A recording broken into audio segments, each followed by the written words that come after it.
Hola, bienvenidos a Entre Semana, donde vemos temas relevantes a la luz de la palabra de Dios.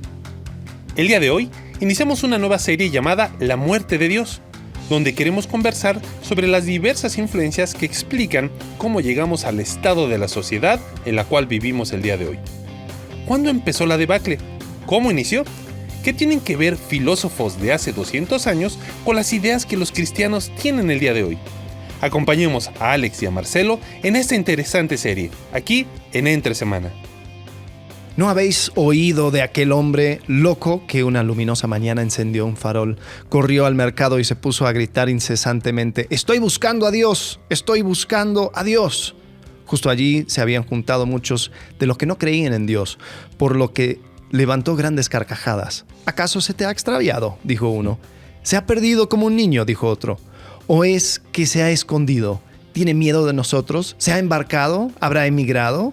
Así gritaban y se reían todos a la vez. El hombre loco se puso de un salto en medio de ellos y los taladró con sus miradas. «¿A dónde se ha marchado Dios?», exclamó. «Os lo voy a decir. Lo hemos matado, vosotros y yo. Todos nosotros somos sus asesinos». Palabras de Friedrich Nietzsche en su libro El Gallo Ciencia.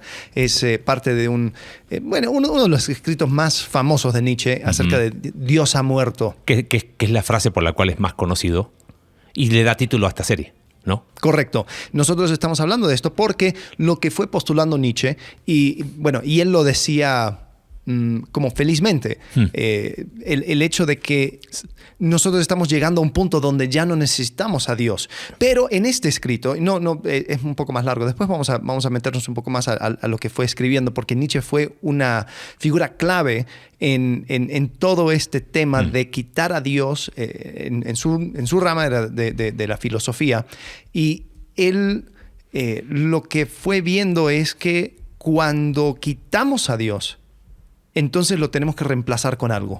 Y podemos ver que eso es lo que ha sucedido. Hoy en día vivimos las consecuencias de la muerte de Dios, entre comillas, ¿no? De querer quitar deliberadamente a Dios de diferentes áreas. Ahora, yo no estoy hablando acerca de esa idea, sí, digamos, política de por eso necesitamos orar en el Congreso y por eso necesitamos oración en las escuelas. Sí, cosas muy buenas, pero cuando ya la sociedad no reconoce ni siquiera la posibilidad de Dios, hay consecuencias. Sí. Entonces, hoy estamos iniciando una nueva serie donde vamos a estar explorando en diferentes áreas: la filosofía, la biología, la sociedad, la psicología y la religión.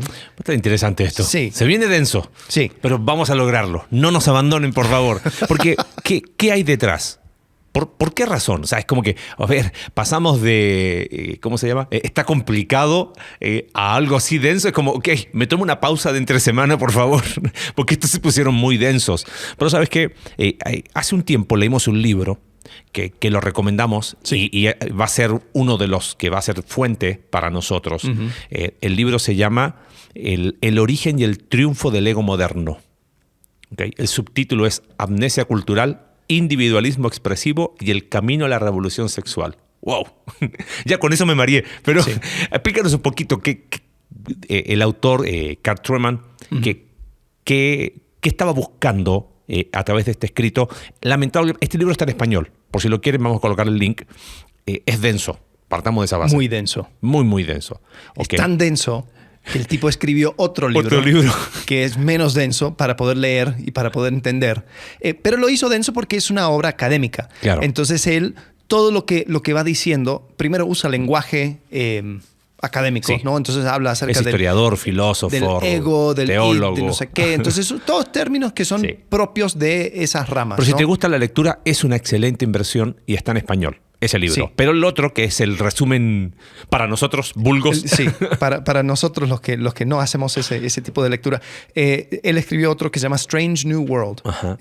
Más corto, más digamos, comprimido, pero de esa manera te permite igual agarrar todos los conceptos básicos de su libro. Ahora, Carl Trueman, él comenzó escribiendo porque vio, yo creo que para él, no sé si me acuerdo bien, su momento como de darse cuenta que algo estaba mal era cuando en Estados Unidos la Corte Suprema legalizó el matrimonio gay en Estados Unidos porque antes era un tema de cada estado, entonces cada estado tenía que como que llegar a su propia conclusión. Y él dice, ¿cómo llegamos hasta aquí? Él cuenta una historia en la introducción que creo que amerita mucho entender por qué queremos hacer esto. Sí. Y él dice en la introducción, si mi abuelo hubiese escuchado la expresión soy una mujer en el cuerpo de un hombre, probablemente él se hubiese reído o no lo hubiese entendido o hubiese, o sea, ¿qué chiste de mal gusto es esto? Dice, sin embargo, 60 años después, la gente lo aplaude y lo entiende perfectamente a qué se refiere. Entonces, Truman dice, algo pasó en el medio. Sí. Que llegamos hoy a una normalización. Justo hablábamos el domingo en la iglesia, hablando de sexo y matrimonio, que el reino de este mundo no solo lo distorsionó, sino lo redefinió. Pero ¿de dónde viene esa redefinición? Es fácil echarle la culpa a el mundo de hoy, los últimos 5 años, los últimos 10 años. No, todo empezó en los años, los años 80. Y la culpa la tuvieron la guerra de Pepsi y Coca-Cola, qué sé yo, cualquier tontera así. Y si vamos más atrás o todo. Pero lo que hace Truman esto va muchísimo más atrás. Correcto, sí. Tan atrás que se va 200 años atrás. Casi 300 años atrás. Y dice, lo que hoy tenemos es el resultado de todo un movimientos, ¿cómo lo podríamos llamar? Como corrientes submarinas. ¿Viste cuando estás en el mar y sientes algo? ¿Qué onda? Y de repente vas nadando y apareciste en otro lugar. O cuando estás y quieres nadar, cuando te metes mucho y quieres salir, y te cuesta porque la corriente te lleva y tú dices, pero no me di cuenta de eso. Entonces él dice, se fueron dando una serie de fenómenos en las áreas que tú dijiste. Filosofía, biología, economía, psicología y religión, ¿no? Que explican cómo llegamos a lo que llegamos. Sí, ¿no? Sí. Y creo que esto...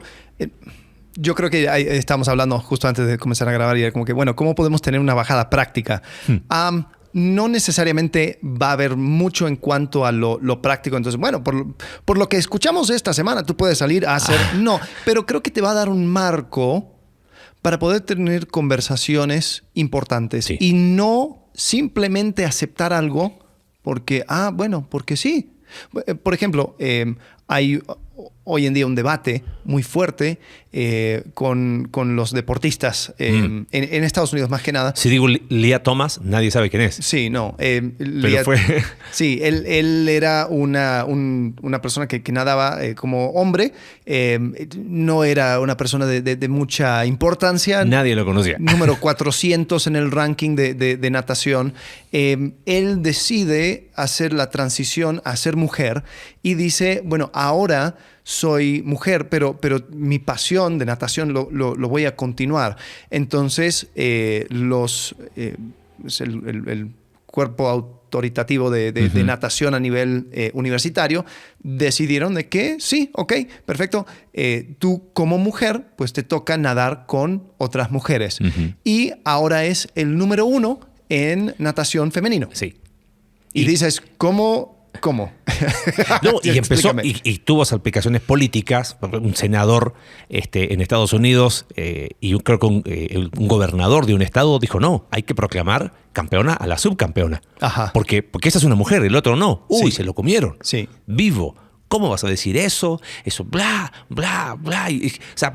Bueno, y hasta ahí hay ramificaciones económicas. Claro. Porque si yo como mujer estoy nadando y saco primer lugar en la competencia universitaria, entonces voy a tener una beca para continuar estudiando y compitiendo. Claro. Pero si un hombre me quita ese lugar, entonces yo como segundo lugar quizás la beca va a ser menor, lo que sea. Entonces, y ni hablar de número 9, que o sea, la 9ª llegó en 10ª porque ocupa primer lugar. Entonces, hay un montón de cosas que sí al final está impactando. Es chistoso, no ha pegado tanto en México. Yo me acuerdo hace unos meses en México, Ciudad de México, hay algunos vagones que son exclusivos para mujeres. La idea siendo así pueden sentirse más protegidas y todo. Y entró una persona que se autoidentificaba como mujer y cuando entró las mujeres le sacaron a palazos y... Bueno, ha pasado en cárceles. Ajá, O sea, sí. hombres que son apresados por algún delito y justo cuando son apresados dicen, no, que yo me autopercibo como mujer. Sí. Y las autoridades terminan trasladándola a una cárcel de mujeres, con lo que obviamente iba a pasar. Terminó abusando de mujeres. Sí. Y no ha pasado solo una o dos veces. Ha pasado en Estados Unidos, en Inglaterra. Entonces, pero ¿en qué momento eso se normalizó? O sea, ¿en qué momento como personas con seres racionales determinaron que eso estaba bien y que si esa persona es lo que sintió, es lo que creyó y es lo que es, eso es lo que debe ser? Ujú. Entonces, lo que queremos hacer es hacer, ¿cómo se dice en esa película?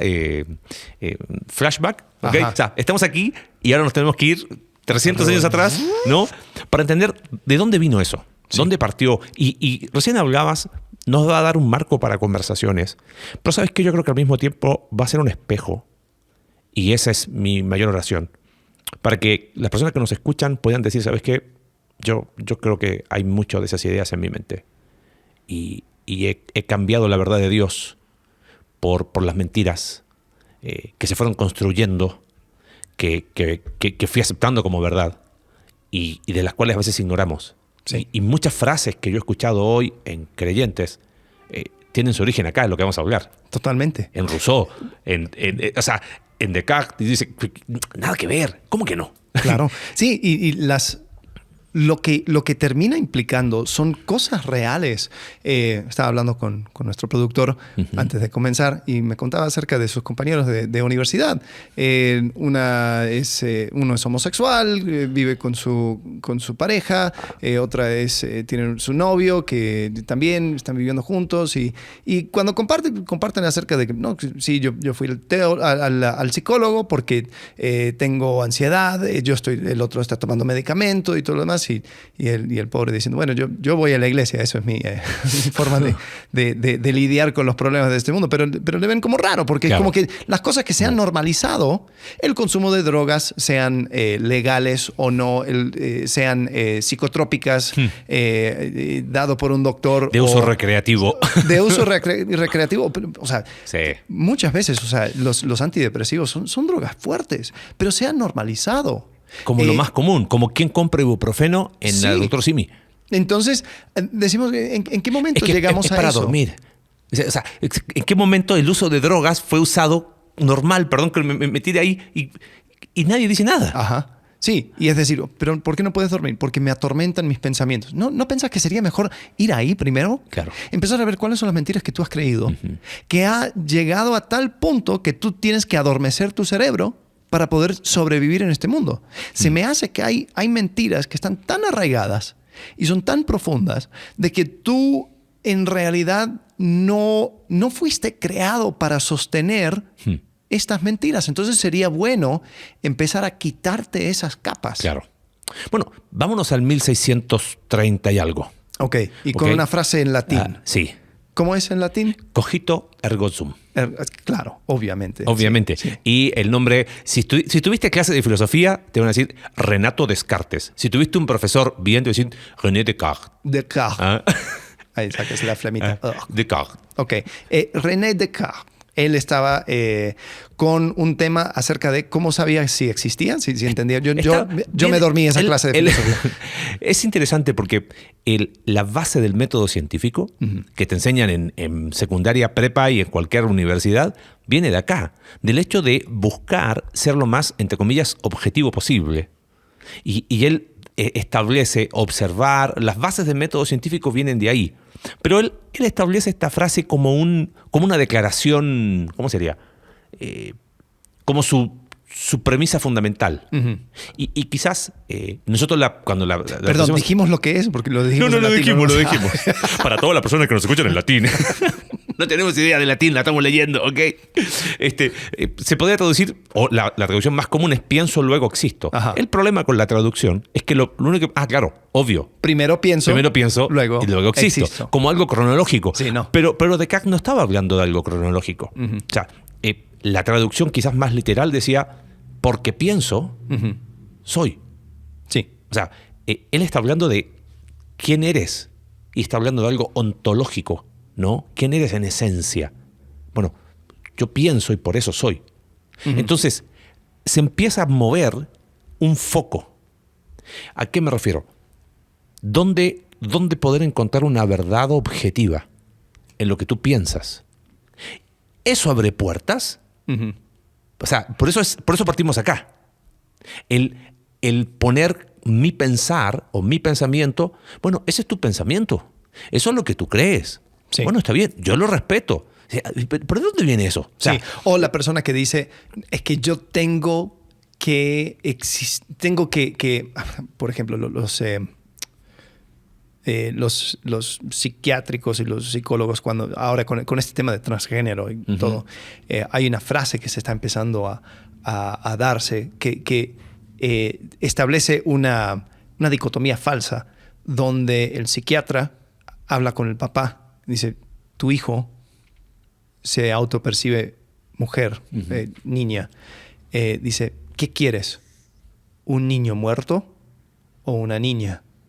Entonces, lo que está detrás de esa frase es la carga mental y emocional de ir en contra de lo que aquella persona piensa ser, va a ser tal de que su cuerpo no va a soportar eso.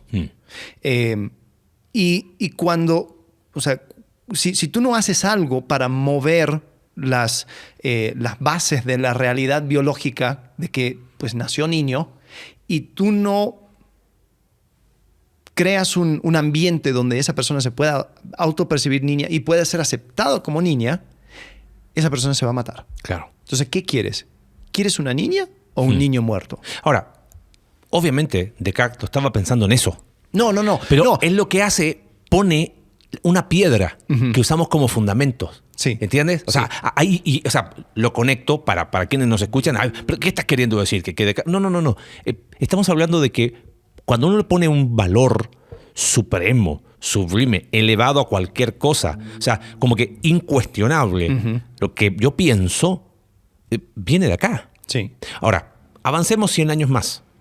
Hay un hombre que tenemos que mencionarlo antes de quizás, y ahí sería bueno después hablar de los 4 hombres. Juan Jacobo. ¿Sí? ¿Sería la traducción en español? Sí, Juan Jacobo. Juan Jacobo. Rousseau. Rousseau. ¿Cómo sería? Jean-Jacques. Jean-Jacques Rousseau. Okay. Padre de la Revolución Francesa. Okay.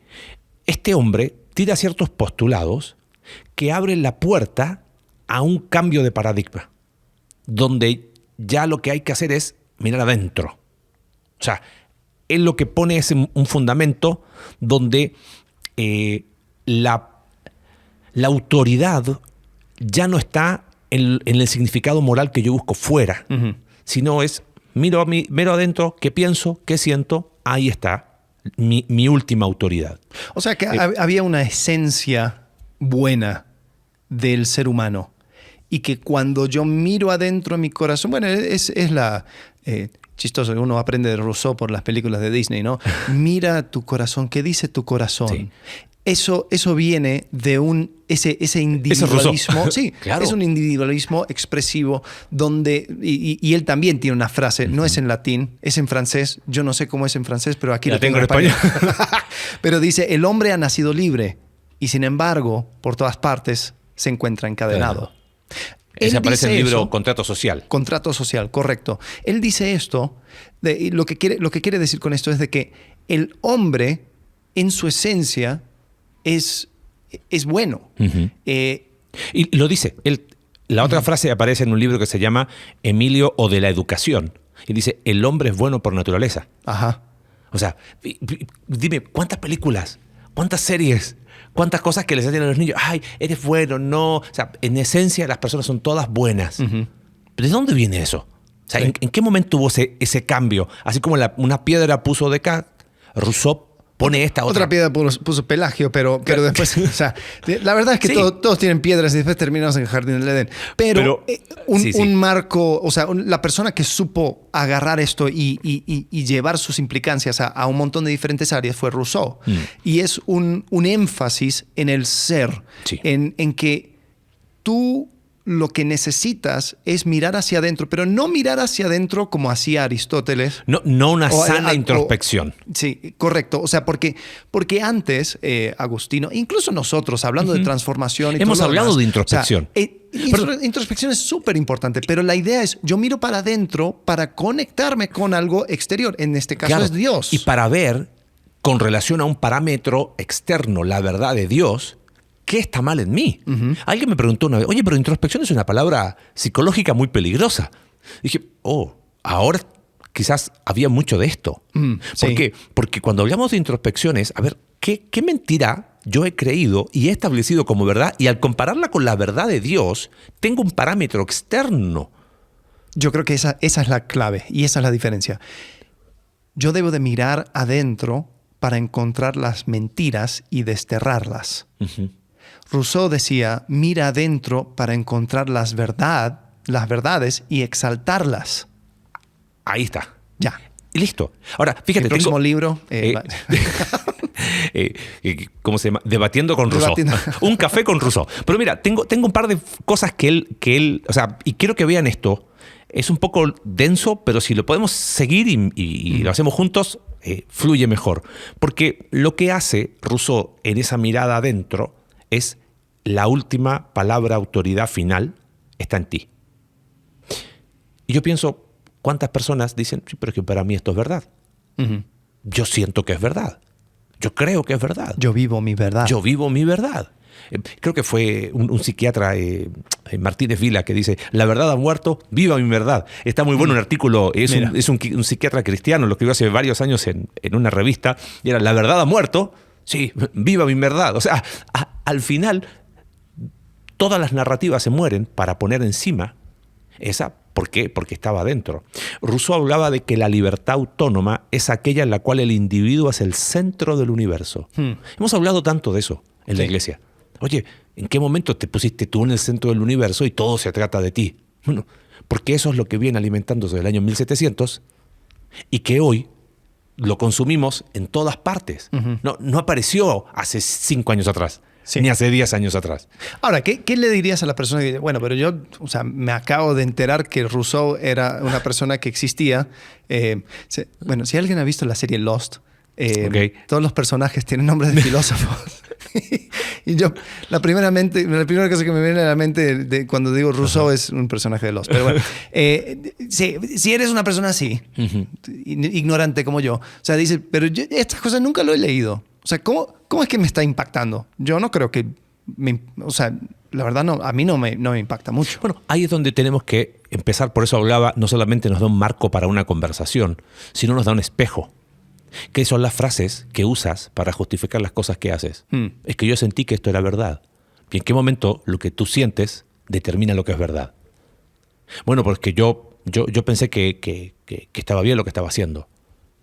Una vez un hombre dijo, el pecado nunca es ignorancia, porque Dios lo ha revelado en su palabra tan claramente por dónde caminar, que siempre tiene que ver más con imprudencia que con ignorancia.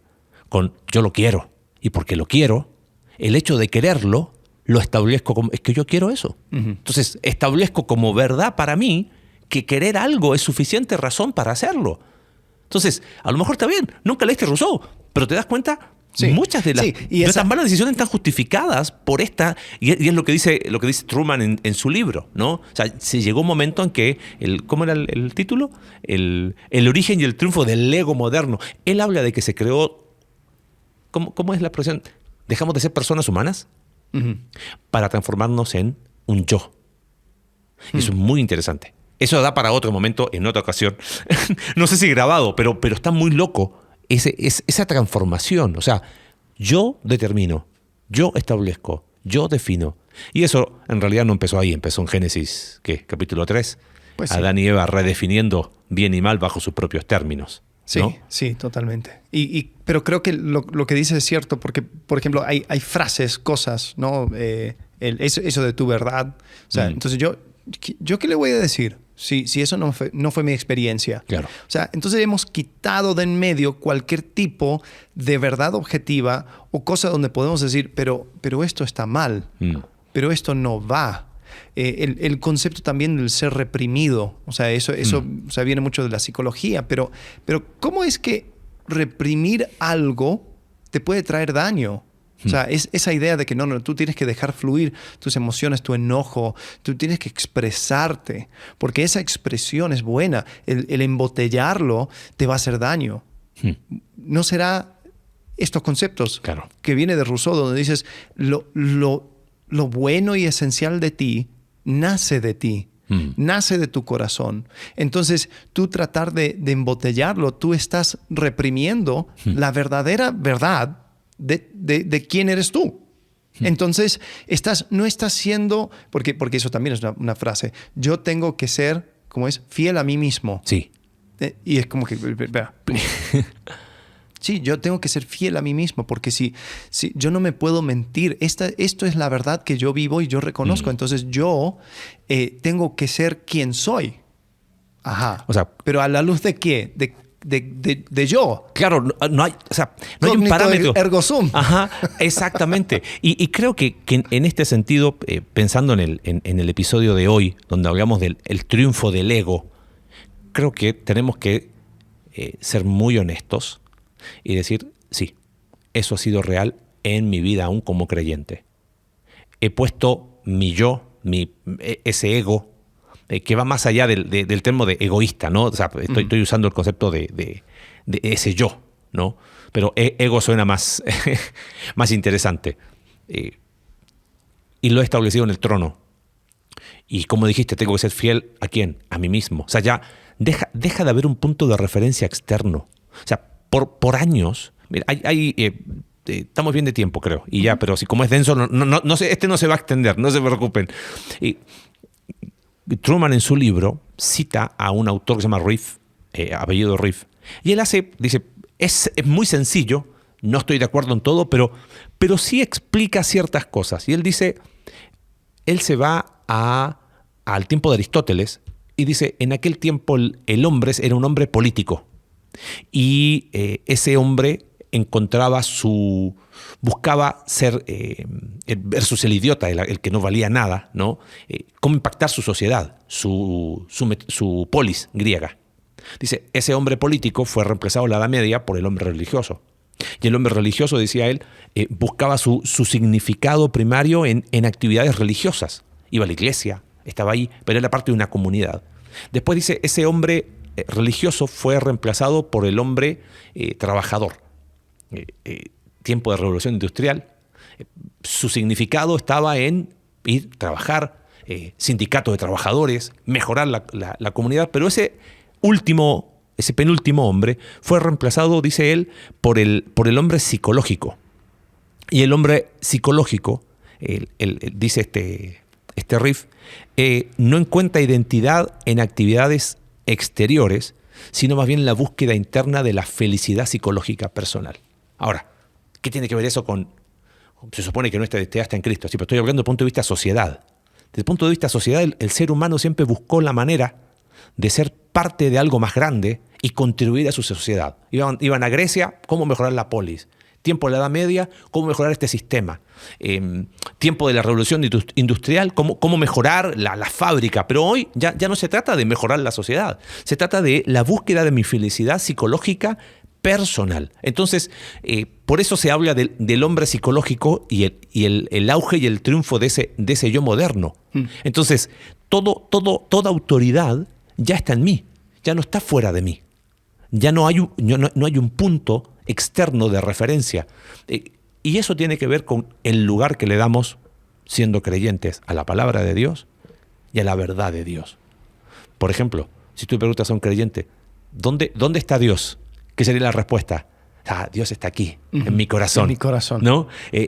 Es interesante, pero no está mal decirlo, pero si me quedo solo con eso es incompleto.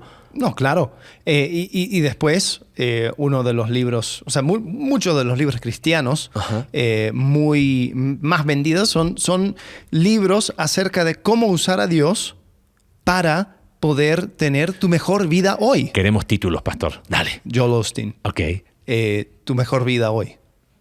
¿De quién se trata? De mí. Exacto. O sea, ya no hay nada afuera. Sí. Lo importante es esa felicidad interior. Sí. Queremos más. Y creo que es importante entender de que cuando ese es el fin, entonces Dios es un medio. Lo que yo hago, miro para afuera y busco recursos para poder terminar en mi búsqueda interior de felicidad, de calma psicológica, de todo ese tipo de cosas. Cuando lo tenemos perfectamente de manera inversa. O sea, yo miro para adentro para sacar las mentiras y mirar la verdad de Dios. Claro. Ahora, esto es más difícil porque quizás crea una cierta crisis porque dices, bueno, entonces, ¿cuál es la verdad? Y acuérdese, esto es lo también, que preguntó Pilato. Sí, ¿no? es una pregunta tan vieja como la filosofía misma. Entonces, ¿cuál es la verdad? La cosa es, hay un montón de diferentes voces hablando y diciendo la verdad. Descartes, y bueno, más bien Rousseau, trató de simplificarlo, de decir, no, la verdad lo tienes en ti mismo. Claro. Entonces, tú eres bueno por naturaleza. Tú escúchate a ti mismo. Pero yo creo que por ahí no va. Entonces, cuando tengo que mirar para afuera para obtener la verdad, entonces, ¿por dónde voy? ¿Cuál es la mirada? ¿Cuál es el punto de referencia? Y ahí es donde yo creo que uno tiene que tomar una mirada objetiva a Dios y quién es Dios. Y tratar de... O sea, yo no estoy hablando de simplemente aceptar a Dios porque tus padres eran cristianos o porque eso es lo que dicen y que, bueno, tengo que seguir la Biblia. No. O sea, yo creo que esa es la cuestión de verdad. Sí. La verdad se puede comprobar. La verdad, uno lo puede investigar, uno puede llegar al fondo y encontrar que sigue siendo íntegro esa verdad. O sea, no, la verdad no se descompone cuando uno lo cuestiona. Pero ni a eso queremos llegar. O sea, yo quisiera tener una juventud, una generación de personas escépticas. Porque por lo menos el escéptico piensa. Fíjate lo que dice en Isaías 44. Capítulo 44 es toda una historia acerca de una persona idólatra que dice que corta un árbol, hace leña con la mitad y con la otra mitad hace un ídolo. Y Dios se lo está explicando a Isaías y le dice que es una tontería. Dice, ninguno se detiene a pensar. Les falta conocimiento y entendimiento para decir. Entonces aquí es claro. el leñador hablando. Usé la mitad para combustible. Incluso horneé pan sobre las brasas. Hacé carne y la comí. ¿Y haré algo abominable con lo que queda? ¿Me postraré ante un pedazo de madera? Se alimentan de cenizas. Se dejan engañar por sus ilusos corazones. Fíjate, sus ilusos corazones. No pueden salvarse a sí mismos ni decir, lo que tengo en mi diestra es una mentira. Wow. Y yo creo que ese mismo problema que tenía el profeta Isaías es el problema que tenemos hoy. Tenemos ilusos corazones y tenemos algo en nuestras manos y no somos capaces de mirarlo y decir, lo que tengo es una mentira. Claro. ¿Y cómo llegaste a creer que esa mentira era verdad? ¿Porque un día te levantaste? No, porque consumiste, te alimentaste con información en tus redes, en tus círculos sociales, en todo lo que... Estuve en una escuela para padres y digo, ¿cuáles son las influencias culturales más fuertes? Netflix, me dice un papá. Dije, ok, ¿tú crees que Netflix por Netflix? ¿O quiénes son los generadores de contenido detrás? ¿Y a qué filosofía responden? Y cuando empezamos a tirar el hilo, llegamos a Rousseau. Y papá me dice, oh, no lo había pensado. Claro, es que ese es el tema. Entonces, como dices tú, qué corazón iluso. Y es donde creo que si hay un tiempo donde como iglesia es como que abdicamos de pensar, ¿no? Sí. Hay un libro de John Stott, Creer también es pensar. Excelente libro. Y ese es un muy buen libro. Y recomiendo otro, Huyendo de la razón, de Francis Schaeffer. En ese libro él explica un poquito lo filosófico, más corto que Truman, y explica, oye, Heidegger habla de Rousseau, de Kant, y va hablando de cómo cómo el pensamiento moderno viene influido por todos esos filósofos. Pero creo que aquí, Alex, y cerrando, hay algo que no podemos dejar de ver. Creo que hoy, si hacemos una mirada honesta a nuestra vida y a la realidad de nuestras iglesias, es que el triunfo del ego es una realidad de la cual tenemos que arrepentirnos y que tenemos que empezar a cambiar, ir en otra dirección. Y dices, ¿cómo? ¿A qué te refieres? A esas frases, es que esta es mi verdad, es que esto es lo que yo siento, por lo tanto es verdad, es que esto es lo que yo creo, por lo tanto es mi verdad. Tengo esta madera en mi mano y con la mitad de la madera hice esto y con la otra mitad un ídolo. O sea, ¿en qué momento lo que Dios nos ha dado lo usamos para una cosa a la mitad y la otra mitad para otra cosa? Y quiero disociar. ¿Cómo llegamos ahí?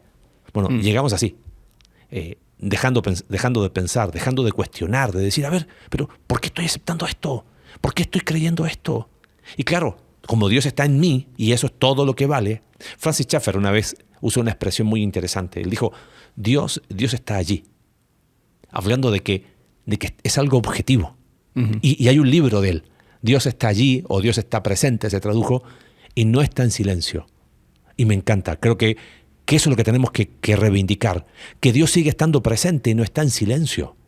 Y su creación habla, su palabra habla. Jesús es el logos de Dios, Él habla, a Él tenemos que volver. Es como Pedro cuando dijo, ¿y a dónde vamos a ir? Bueno, es como que tenemos que hacernos constantemente esa pregunta, porque ¿sabes qué? Constantemente estamos yendo en dirección contraria. Vamos a buscar la verdad en el lugar más equivocado, nuestro propio corazón.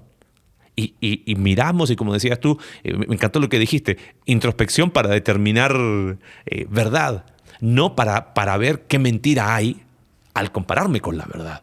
Entonces, les invitamos a que nos acompañen en este viaje. Va a ser pesado en algún momento. Vamos a hablar de filosofía la próxima semana y quizás ya al anunciarlo dice, oh no, ahí me tomo pausa. No, vente que vamos a tomar un buen café para darnos cuenta cómo estas ideas, lo que dijo Nietzsche, oh, Dios ha muerto. Muchas veces nosotros con nuestras acciones lo estamos diciendo, ¿no? Así que bueno, no sé si queréis agregar algo más.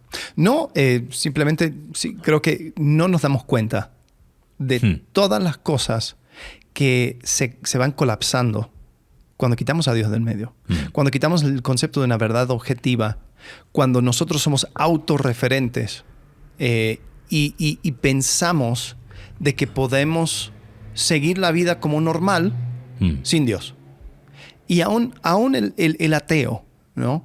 Aún el ateo goza de la presencia de Dios cuando está, por ejemplo, en un país que reconoce la cuestión objetiva de la justicia, por ejemplo. Y vamos a hablar acerca de eso en cuanto a la sociedad. Pero cuando una persona dice, no, yo vivo en un país que tiene en su tradición un reconocimiento de que la verdad existe, la verdad puede ser encontrada y es la tarea, el llamado del magistrado, encontrar la verdad, porque esa verdad es un reflejo del Dios de verdad. Sí. Entonces, aún el ateo goza de la presencia de Dios de una cierta forma dentro de los órganos de justicia. Quitas a Dios y ¿qué tienes? Corrupción. Sí, absolutamente. No, nos quejamos de la corrupción, nos quejamos de que no, todos buscan lo suyo propio. Sí, eso también es un versículo. Claro. ¿Por qué nos sorprende? Hemos quitado a Dios y queremos pretender de que las cosas siguen iguales. Claro, lo hemos quitado y lo hemos reducido a un encuentro dominical de 1 hora y media, 2 horas. ¿Y qué esperas? Quiero terminar leyendo un versículo que es lo que sigue de lo que leíste recién. Porque quizás, a la luz de lo que hemos hablado hoy, tú dices, uy, el pasaje que leyó Alex me identificó con la mitad de la madera y usa, hazlo metafóricamente como quieras. ¿Qué es la madera para ti? Es tu vida. ¿Qué tienes en tu mano? Pero quizás con la mitad de tu vida has hecho algo que tú dices, esto es para la gloria de Dios, pero el resto... tengo una mentira en mi mano, y te das cuenta que has declarado el triunfo no de Dios, sino de tu propio ego y de tu propio yo. Y cuando eso, mira lo que dice Dios, recuerda estas cosas, Jacob, porque tú eres mi siervo Israel. Yo te formé, tú eres mi siervo, Israel, yo no te olvidaré. He disipado tus transgresiones como el rocío y tus pecados como la bruma de la mañana. Vuelve a mí, que te he redimido. Y nuestra oración a través de esto no es, porque quizás hay muchas personas, estoy seguro que como que acusaron quizás golpe y decir, no me gustó esto porque entonces que me están atacando. No. Vuelve a mí, que te he redimido. Y cuando vemos todas estas cosas que hemos creído como mentiras, qué mejor manera de empezar a hacer las cosas bien que volver a Él, ¿no? En el mismo pasaje de Isaías 44, versículo 21-22. Así que bueno, nos vemos próxima semana. Próxima semana hablaremos un poco más acerca de la filosofía. Nos metemos ahí con Nietzsche, con un poquito, sí, Nietzsche principalmente. Nietzsche, sí. Foucault también. Uh-huh. Va a estar interesante porque creo que hay muchas ideas filosóficas que como dices tú, las decimos de otra manera, uh-huh, pero vienen de hace 200 años atrás y explican cómo llegamos hasta aquí. Así que bueno. Muy bien. Hasta la próxima. Gracias. Gracias por acompañarnos en un capítulo más de Entre Semana. Recuerda que puedes seguirnos a través de nuestra página web icv.mx/entresemana y puedes enviarnos tus preguntas a entresemana@icv.mx y en Twitter @entresemanacv. Ayúdanos a difundir este contenido dejándonos tu valoración en tu aplicación de podcast favorita.